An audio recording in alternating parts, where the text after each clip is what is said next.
people keep Mexicans away, keep people away, and you don't even like attack your ingrown terrorists, your homegrown terrorists. You don't attack them the way you do foreigners. So I feel like it's crazy, and like people should like especially us youths, we need to like look at these things when we want to decide what to vote for. It's not just healthcare. It's not just their life, people's life at stake. It's kids in there. It's not just adults. It's not just rapists, old people coming. They're kids who might actually be the future leaders. This is something we need to like take care of, not just loan forgiveness and all crazy stuff like that. I definitely agree. It's just one of those things where it's like, you know, like regardless of whatever's being performed or whatever act is being committed, everybody still has human rights, right? Like at the end, it's like certain things, regardless of what an individual did or isn't doing or whatever, like there's still certain rights that should just exist just because you're a human. And so those things obviously get infringed upon constantly. Um, you know, our prisoners and incarcerated individuals are pretty much treated like animals, especially when you're talking about um, Homeland Security. Like, I think they take it to another level. Like, because if you're talking about jails and prisons in the U.S., like, it's neither here, like, it's bad, but to be honest, at least from what I've seen, like, I don't think that even compares, like, the conditions compared to of like some of the facilities or the quote unquote camps that we've seen from ICE, especially like you said, once you start doing it to children, it's like that's a whole nother conversation right there on its own. Um, and obviously, the parents took the risk, they understood they could get in trouble, this and that. Um, but the easy thing to do would be just send them back to their country or whatever. But to keep them in cages, and I understand it's a process. Like they still technically can gain citizenship if they get like if they was to get a really good lawyer. But the thing is, a lot of these people don't have the money to get a really good lawyer. You know, Exactly. um, so they still keep them detained in these camps because a lot of times they still have to go to court. They still have to be tried by the court so that way they go through the legal proceedings and then get sent back. But again, as we've talked about, that can take months.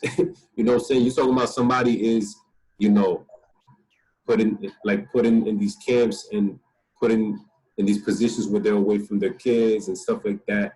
Um, when in reality, the main crime that a lot of these individuals have committed is just trying to improve their own personal circumstances by coming to a different land, which that's pretty much the origin of America. You know what I'm saying? Like all the white folk that exist here in the United States came here for that same exact reason from Europe because they was trying to decolonize themselves. You know what I'm saying? Um, so the irony of it and the hypocrisy of it is obviously at an all-time high. Um, because it's like I could do it, but you can't because I said so. Um, so I'm gonna run through some of the information. So as you were saying, as was mentioned before, basically Palantir is a big data company, and it basically renewed this controversial contract with ICE. Government filings show the contract has been renewed for the next 3 years and is worth nearly $50 million, according to redacted text. So ICE specifically, because the Department of Homeland Security has been around for a minute, but ICE specifically has only been around since like the early 2000s. So it's still a relatively new kind of organization. This article is from 2019, so you're talking about, okay, 2019, 2021 and 22, this contract will probably go into by 2021 or 2022. So a lot of police, like specifically from NYPD, like there was actually an NYPD chief or previous former chief that said that the practices that ICE often uses are pretty disturbing because they violate the constitutional rights of citizens, whether they're documented or undocumented. At the end of the day, even undocumented citizens have rights as well. Um, and so oftentimes they go knocking on people's doors. Um, they say that, you know, like sometimes they pose to be somebody that they're not, so that way they can open up the person's door and then obviously raid them.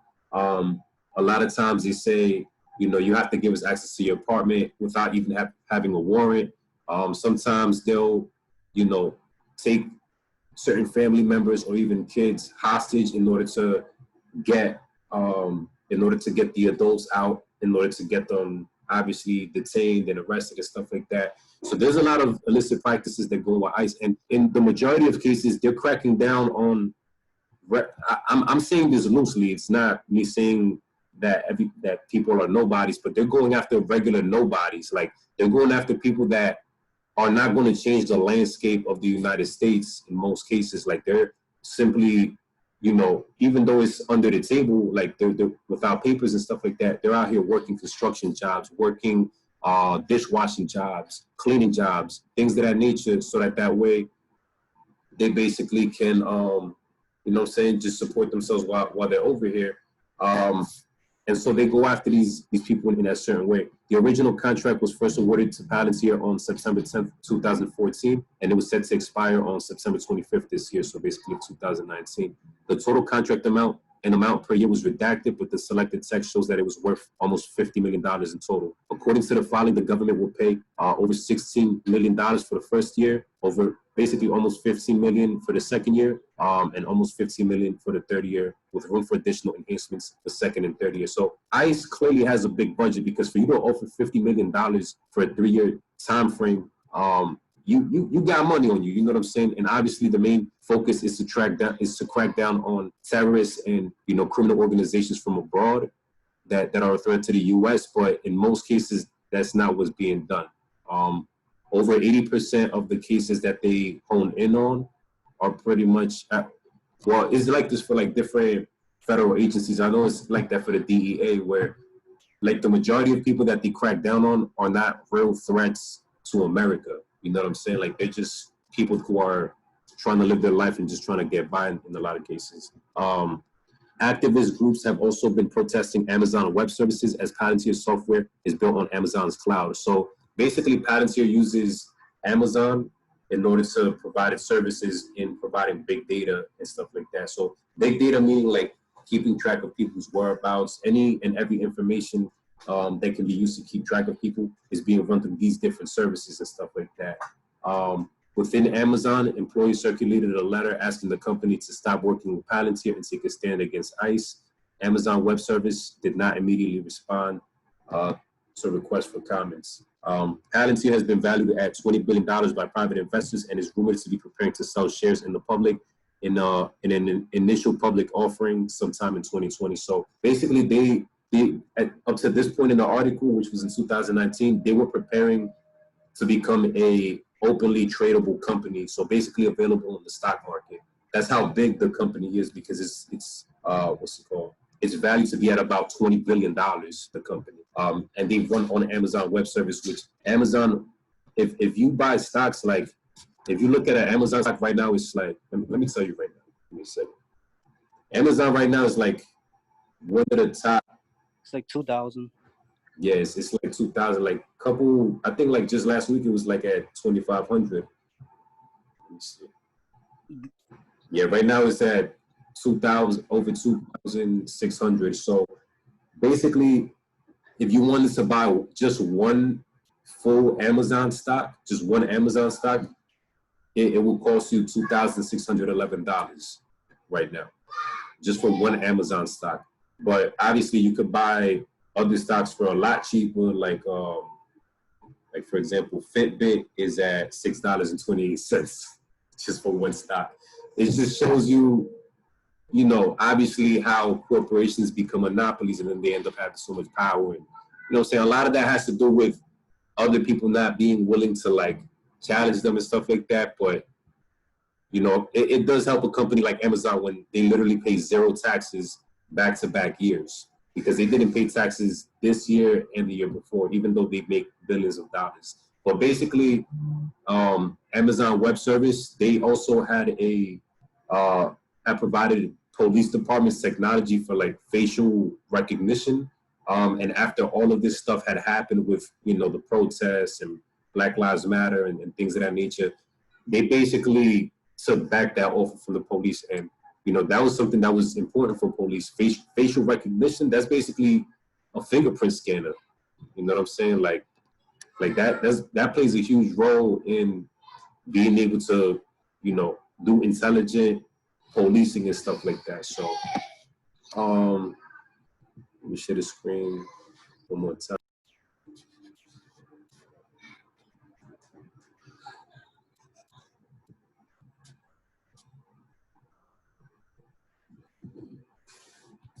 All right. So gathering public data. One pioneer in this emerging area in the city of Cincinnati, where police dismantled a local street gang and arrested 71 people in 2008, following a large 9-month investigation that used social media to identify key members. So basically, there was a situation in Cincinnati in 2008 where 71 people were arrested, and basically this was done specifically using social media. Let's see. The Lexis survey found most law enforcement officials have no qualms about creating fake profiles for investigations, with 83% saying they thought it was ethical. So when you see a lot of these bots and a lot of these trolls on social media, you have to be wary or aware on, are these just people trolling just to be, you know what I'm saying, just to, you know what I'm saying, just for trolling's case, or are these people actually law enforcement on the low? And so these are things that have to be taken into account, because over here it's saying 83% of law enforcement officials that created these fake accounts or these fake profiles, they thought it was ethical. Where a lot of people, you know, if you ask them what you think about fake accounts, or somebody that creates a fake account, you will probably say that person has no life. That person is, you know, insecure. They're hiding their face behind like that blank, you know, the blank avatar where it's just like a figure and there's no face, there's no person or anything behind it. But over here it says 80% thought that it was actually ethical for them to do. When police suspected a Minnesota man, Darren Anderson, of using a fake Facebook page to talk to underage girls in 2006, detectives had to obtain a search warrant for the profile. Facebook turned over 2.5 years of data associated with the then 31-year-old's profile, including more than 800 chat conversations, primarily with girls under 18. The Facebook profile was used as evidence in court, and Anderson pleaded guilty to traveling with the intent to engage in illicit sexual conduct, and was sentenced last year to 12 years in prison. So obviously in a case like that, a lot of people would probably be in agreement. They would say, okay, for something like that, you know, police should be able to acquire warrants and should be able to prosecute a twisted individual like that. But obviously we know that in a lot of cases, police are also just trying to look for something, you know, like they may have stumbled across a scenario like that, but for like every one scenario that they find like that, or that they use social media for that purpose, how many other scenarios exist where they're using it, you know, for other means, and maybe means that are not necessarily conducive to society.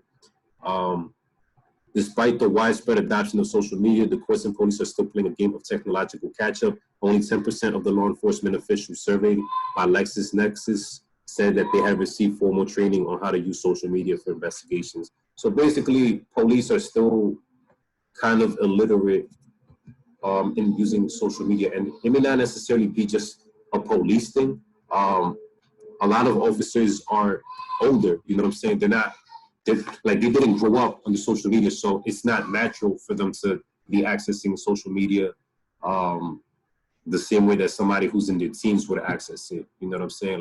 Like teenagers were already probably using social media from when they was in middle school, and maybe even before that. You know what I'm saying? Like I had one of my nieces, she actually told me that that she was catfishing somebody one time to basically like just irritate them, and obviously I had to call her out on it. But she was still a baby at the time. Like she was like maybe 9, maybe 10 years old. And you know what I'm saying, at the end of the day, like the newer generations of young people learn how to use this technology you know, quicker and sometimes even more efficiently, because they're getting a head start. They can learn how to do this from when they're young, as opposed to just waiting, you know, for later in life. And then in this article from the New York Times. This is from 2010, but it's still very relevant.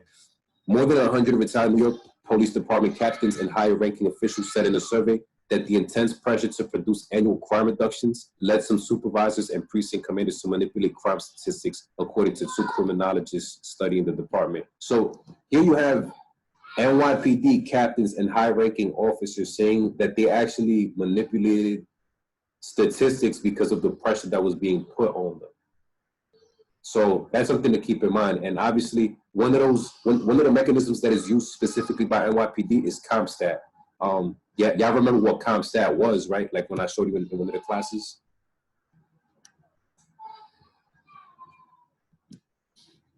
It was Yeah. just to collect data and like what kind of crimes are committed where, stuff like that. Right, exactly. I'm gonna show y'all CompStat again real quick, just for your own purposes. You just put CompStat, NYC or NYPD. You click on it. This is publicly available information, so if you were ever interested into looking into this, it's pretty much right out in the open for you. Then you click on this hyperlink, CompStat 2.0. Oh, never mind. Actually, let's see.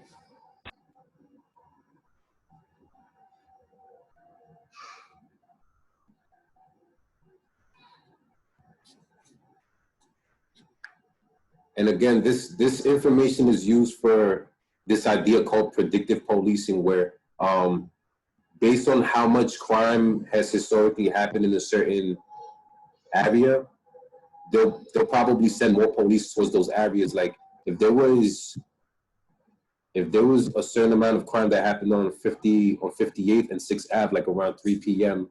On a regular, you know, whether it be getting stopped and frisked or whatever, because that information doesn't change. Like once it's put in there, it never gets removed. Even if the case gets dismissed in court, it's still there. Basically, police created crime where there was none. And so they can still continue to go to that specific corner, send more police. And obviously, if you have more police, and police are humans, so they're subject to human error, and everybody has a different personality. Some police may be okay with seeing somebody jaywalk in front of them, or somebody else is going to pull you over or pull up to you and be like, "Why are you jaywalking? That's a crime. This and that." You know. And if the person catches an attitude because jaywalking is as normal as drinking water in New York City, then the cop might feel like, "Yo, I gotta arrest this person now." And if the person resists arrest, then now that's an offense in itself. So, you basically are now resisting arrest for jaywalking. You know what I'm saying? And so, a lot of times that's why you have to ask police, what are you being detained for or whatever? Like, I mean, I'm not saying you have to do it, but like when people usually do it is because they want to know why they're being detained. But if the police can't give you an answer, in a lot of cases, they use resisting arrest as the reason, but it's like, what was the initial act in which why they were arrested in the first place, and that they have to resist? So obviously here you can see like the rates and comparisons of different crimes from this year to last year, week to date. So around this time last year, there were 5 murders in New York City in general, where this year on this week you have 13. All right, and this is only of the situations that are kept track of, because obviously, this information is determined by, who reports information and how faithfully it's being reported and stuff like that. The totals for those 7 so-called major index crimes are provided by the FBI, whose reports on crime trends have been used by Mayor Michael Bloomberg and his predecessor Rudolph Giuliani to favorably compare New York to other cities and portray as a profoundly safer place, an assessment that the summary does not contradict.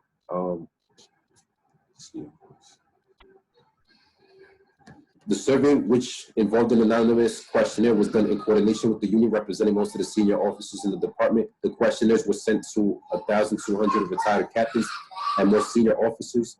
491 responded, including 323 who were retired from the department after 1995, the first full year that the agency under William Bratton used CompStat. It is based on scraping crime trends, identifying trouble spots, and holding precinct commanders directly responsible for attacking those problems. So basically, if you don't pull through and what's it called, minimize crime, then at the end of the day, that's going to be your head. Because CompStat is not just this right here. It's not just looking at this data. CompStat, and this is just what we see on the internet. CompStat is basically a huge meeting. It's a huge delegation where officers, captains, different officials, they have to stand in front of a whole crowd and audience of higher ups and officers and stuff like that. And basically they have to explain why hasn't crime gone down in certain areas, which that's where you get the quota system from, right? Because a lot of quotas are basically done because they're just trying to make it seem like this and that, even when something didn't necessarily occur. That's why they say, oh, it's the first of the month, be careful out there. Because a lot of times police may try and create something just so that they can, quote unquote, have their numbers by the end of the month, even if those numbers are falsified and not completely true. You know what I'm saying? And so that creates opportunity, again, for crime or for criminal justice numbers to go up, where it may not have necessarily had to have happened. So I'm going to unshare this. Basically, all of that plays a role. Obviously, how people are supposed to move. Because let's talk about tickets, for example. Let's say police are going extra hard in the first of the month or the first week of the month to give out parking tickets and stuff like that. A parking ticket in NY could go for $50, $50, $60. For some people, that's their groceries for the week. You know what I'm saying? Like, and they don't even have that if they do, you know what I'm saying? Because it's already expensive enough paying rent and stuff like that. So you're basically criminalizing somebody or penalizing somebody with a ticket. Boom, here's a ticket. You parked in the parking meter for 5 minutes for 10 minutes after it finished. We usually give a 5-minute grace period. Boom, they did that. Like one time I had a parking ticket where basically, I forgot to go back to the car and pay for the meter parking or whatever. And they put a ticket on the car for that first hour. And then apparently the person came back a second time around once it was getting early into the second hour. And then they put another one for the same offense when I already had one ticket. So you would think that that ticket already served for whatever, you know what I'm saying? I get it. I guess logically it makes sense, but it's like, that in itself shows how hard sometimes an officer would try to go. And that situation, you know what I'm saying, where somebody gets a ticket or whatever, if it goes unpaid, it could lead to a warrant for your arrest. You know what I'm saying? And so something that started off as a petty little offense, which is not even punishable by law, becomes punishable because now you're in debt. And once they take you to court and you don't even show up to court because you probably a lot of times may not be aware that this is even being done to you. You may have gotten mail and you didn't check it or whatever. Now you can actually get arrested for that. You know what I'm saying? So crime then can come out of nowhere where originally there was none. It was just something very easy to correct, that obviously ends up turning into a bad situation. So I'm gonna open it up to conversation for the last 5 minutes. If anything, Rashida, if you could provide your third and last question, that would be much appreciated.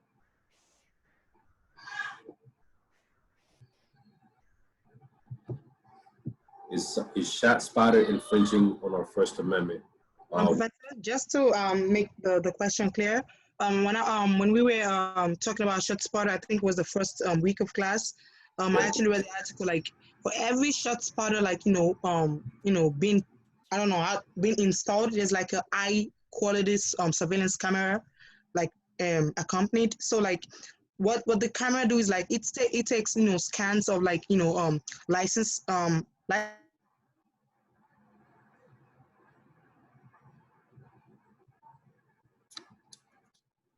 Your mic got cut off.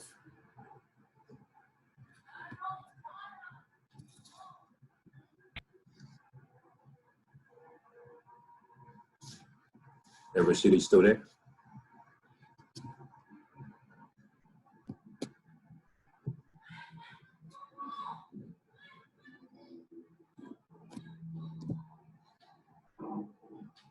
I think she got cut off. Um, so if anything, we could probably answer that question tomorrow, or if she comes back in time. But what's your general perception of like the information that we were going over?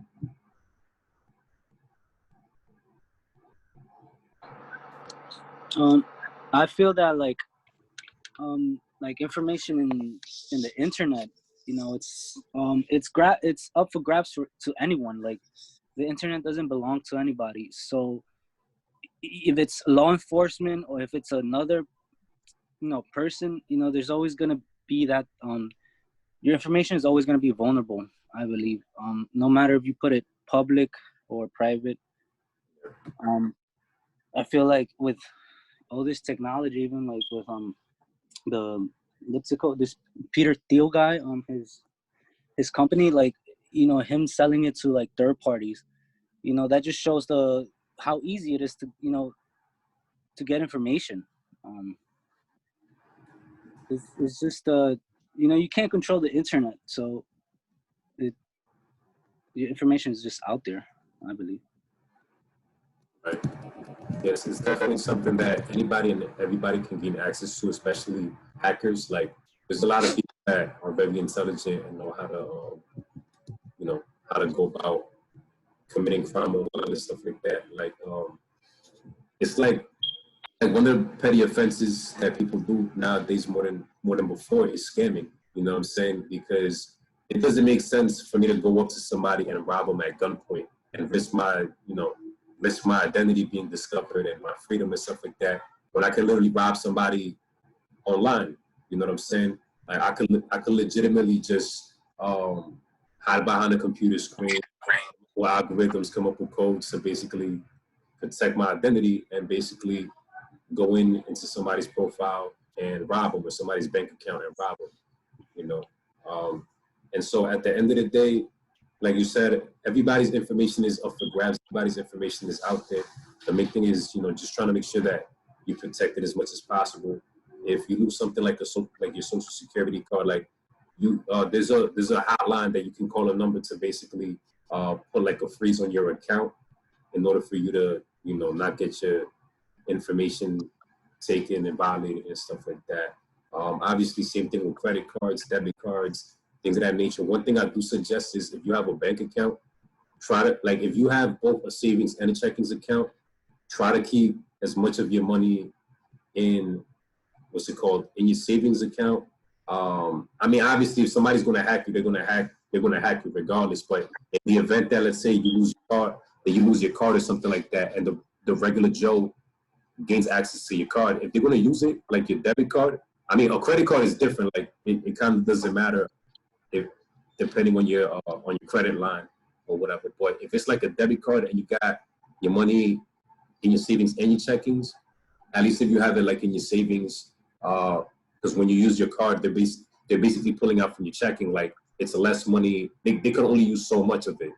You know what I'm saying? Like, if you keep it to a minimum, like let's say that your bank account requires a $25 minimum, then just keep it at 25, and if you need to transfer money from savings to checking, you could do that at any moment. You could go to any ATM and transfer it, and for the most part, you don't have any fees from transferring. You get fees when you're withdrawing money from like an ATM that isn't from your bank, but if you're transferring from within your own account, like you don't get charged for it usually. But there's different things to try and learn in order for you to protect yourself, protect your identity. Obviously, if police is going to try and violate, the main thing is just to know your rights and to know what they can and can't do. You know what I'm saying? And to be confident in it and to stand firmly on it, because obviously these is different times that we live in right now. Yeah, because um I remember I had a situation with a police officer. He came in my house without a warrant and anything, and he was disrespecting my sister because I forgot who called the cops. I forgot who called the cops. I don't know. I think it was my next door neighbor that called the cops because my siblings were fighting. Yeah. And my brother because my brother he's autistic. So when he sees cops, he gets nervous. And my sister yelled at him, like, calm down, stop screaming, stop crying. And the cop was all up in my sister's face. talking about, oh, don't yell at him. That's not how you talk to your brother. And my sister was like, first of all, you in my house, yelling at my face. Step out. And they started arguing with each other.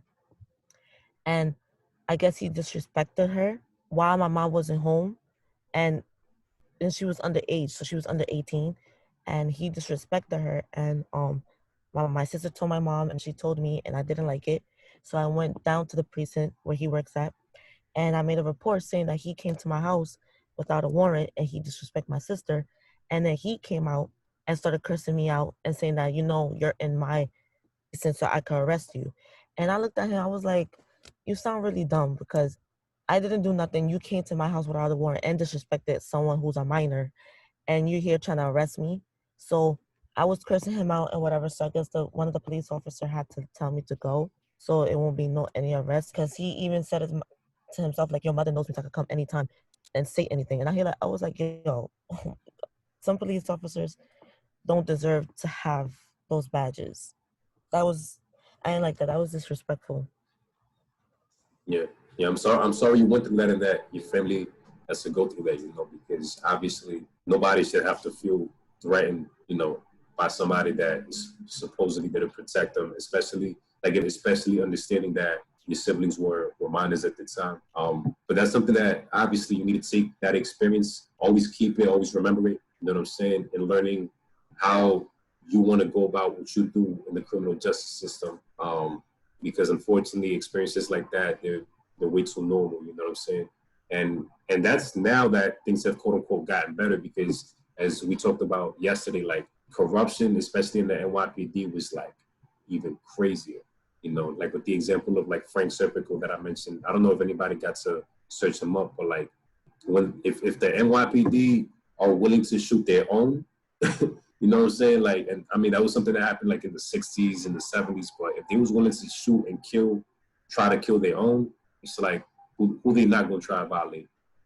You know what I'm saying? So it's sad. Like, there's people who actually take those tests to become police officer and they get denied, but give it to the people who don't deserve it. I just find that unfair. Like for police officer who go after people who are innocent, I just feel like, because I know, and when they take those tests, they ask like questions about their past or anything. I don't know how the hell do they pass, but the others don't. That makes no sense. And the police officer that came to my house, both of them were there, but it's like his partner didn't even say anything. Like, it's wrong to enter someone's houses without a warrant, and you're here yelling at a minor. Like, you literally entered the house, and the person didn't even tell you to come in, and his partner didn't even say anything. So it's like, if he's doing bad, you're doing bad. If he goes down, you go down. It's like, I don't know. I just feel like some police officers don't really deserve those badges.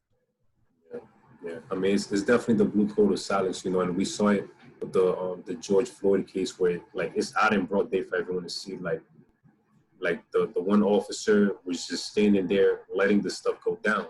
It's like, no human is going to allow or is going to be okay with seeing that happen right in front of their face. But apparently, once you become a police officer, in a lot of cases, you no longer become a human. You no longer become a citizen. You become a robot in a lot of cases, because you're just following orders. Like, I've seen these videos, like the one reporter from CNN that got arrested. Like when you look at the police that are trying to arrest her, like when you actually observe the police themselves, not the reporter and what he's saying and stuff like that, a lot of them really legitimately look like they're just taking orders. It's like they're not even thinking for themselves. They're not even really deciding, this is what I actually want to do. It's like, I got to do this now. I got to do it. You know what I'm saying? Because for them, this is what's feeding them. This is what's putting food on the table. And so it unfortunately comes at the expense of other people. And, it shouldn't be like this. It shouldn't be that way. But oftentimes, it unfortunately is. But like I said, you got to take that experience and turn it into your strength. You know what I'm saying? Like, which I know you already have, because obviously that's why you're majoring in criminal justice and why you're taking this class and things of that nature. So you are taking the action to try and change the system. But I'm saying it to you in that way so that you can continue to be motivated to do that, because, you know what I'm saying, like nobody should have to experience that, especially people who are still early on in life and young. You know what I'm saying? That police officer was already an adult, you know, so they should already operate as an adult.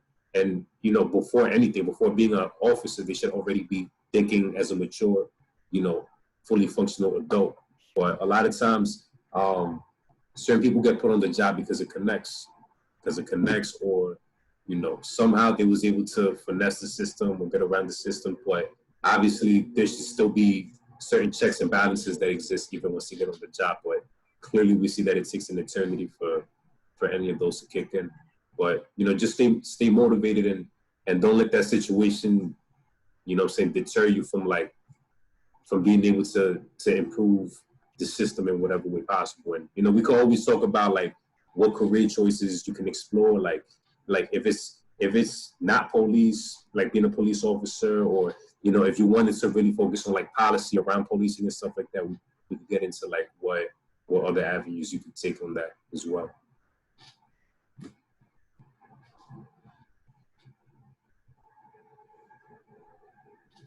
But I appreciate y'all staying a few minutes after. We're gonna end it right here. But obviously, if you got any questions, you got any concerns, feel free to email me or hit me through IG. Before we leave, you already know we gotta end it on a hot tip. So on the count of 3, you already know what to do. All right, 1, 2, 3. We out here, we outside here. No, we really inside though. But you know, you already get the point. But yo, everybody enjoy the rest of your day. I'm gonna catch you tomorrow. And be easy, all right? Thank you, Professor. Take care. Professor, talk to you tomorrow. Thank you. For sure, take care. Stay safe.